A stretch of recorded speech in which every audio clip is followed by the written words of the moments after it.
কক্সবাজারের টেকনাফের নাফ নদী থেকে ৩টি মাছ ধরার নৌকা সহ ১৩ জনকে ধরে নিয়ে গেছে মিয়ানমারের সশস্ত্র বিদ্রোহী গোষ্ঠী আরাকান আর্মির সদস্যরা। নাইখংদিয়া এলাকায় মাছ ধরার সময় এ ঘটনা ঘটে। স্থানীয়রা জানান, সকালে মাছ ধরার সময় স্পিড বোটে এসে মাছ ধরার নৌকাগুলো ধাওয়া করে আরাকান আর্মির সদস্যরা। এক পর্যায়ে অস্ত্রের মুখে ৩টি নৌকা সহ ১৩ জন জেলেকে ধরে নিয়ে যায়। এতে জেলেদের মাঝে আতঙ্ক সৃষ্টি হয়েছে। টেকনাফ উপজেলা নির্বাহী কর্মকর্তারা জানান, জেলে পরিবারের পক্ষ থেকে এখনও লিখিত অভিযোগ পাওয়া যায়নি, তবে আটককৃতদের উদ্ধারে কাজ করছে আইনশৃঙ্খলা বাহিনী। জেলেদের সবার বাড়ি শাহপরীর দ্বীপের মাঝেপাড়া ডাঙ্গারপাড়া গ্রামে।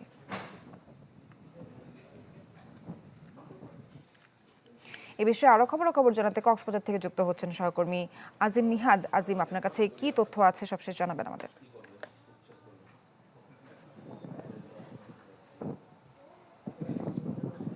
তারা আসলে যখনই সেখানে বিশেষ করে আজকে ভোরে সেখানে মাছ ধরতে গিয়েছিল, মাছ ধরে সেখানে একটি নাইখংদিয়া নামক একটি এলাকার গোলাচর নামে একটি এলাকা রয়েছে, যেখানে মাছ ধরার সময় তারা ঢেউয়ের ঠেলায় হয়তো ঢেউয়ের ধাক্কায় যা মিয়ানমারের অংশে চলে গিয়েছিল, সেখান থেকে আরাকান আর্মি তাদেরকে ধরে নিয়ে গেছে।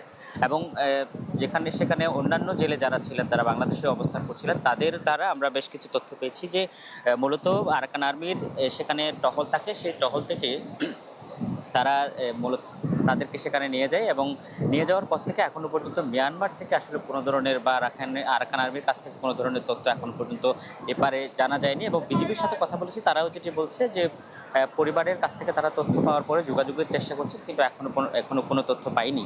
তবে আপনি জানেন যে আরাকান আর্মি যখন থেকেই মূলত রাখাইন রাজ্যের নিয়ন্ত্রণ নিয়েছে, তখন থেকেই নাফ নদীতে মাছ ধরার সময় জেলেরা ভুল করে ওপারে চলে গেলে বা মাছ ধরার সময় কোনো কারণে যদি সীমানায় এদিক ওদিক হয়, তাহলে সাথে সাথে তাদেরকে ধরে নিয়েছে। এবং আমরা কয়েকদিন আগে যেটি দেখেছি যে গত 1 মাস আগে 73 জন জেলেকে তারা সর্বশেষ ফেরত দিয়েছিল। এখনো পর্যন্ত প্রায় 200-র কাছাকাছি জেলে তাদের কাছে রয়েছে এবং সেখানে তারা কেমন আছে, কোথায় আছে, কিভাবে আছে, সেই তথ্যটি যারা ফেরত আসছে তারা আমাদেরকে দিয়েছিল। যে তবে এখন যাদেরকে নিয়ে গেছে, যেই 13 জন জেলে যাদেরকে নিয়ে গেছে, তাদের বিষয়ে এখনো পর্যন্ত সঠিক কোনো তথ্য আমরাও পাইনি এবং পরিবারও বিষয়টি নিয়ে বেশ উদ্বিগ্ন। তারা বলছেন যে সরকারের তরফ থেকে দ্রুত যোগাযোগ করে যেন তাদের স্বজনদেরকে মূলত ফেরত আনা হয়।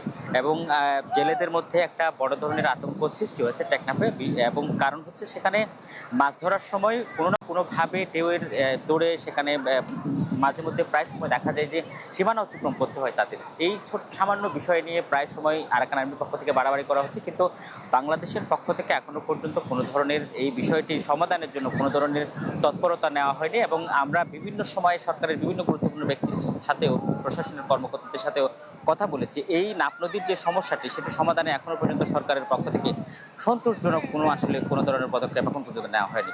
এ ছিল আমার কাছে সর্বশেষ। আজিম, ধন্যবাদ আপনাকে। কক্সবাজার থেকে ঘটনাস্থলের সবশেষ খবর জানাচ্ছিলেন সহকর্মী আজিম নিহাদ।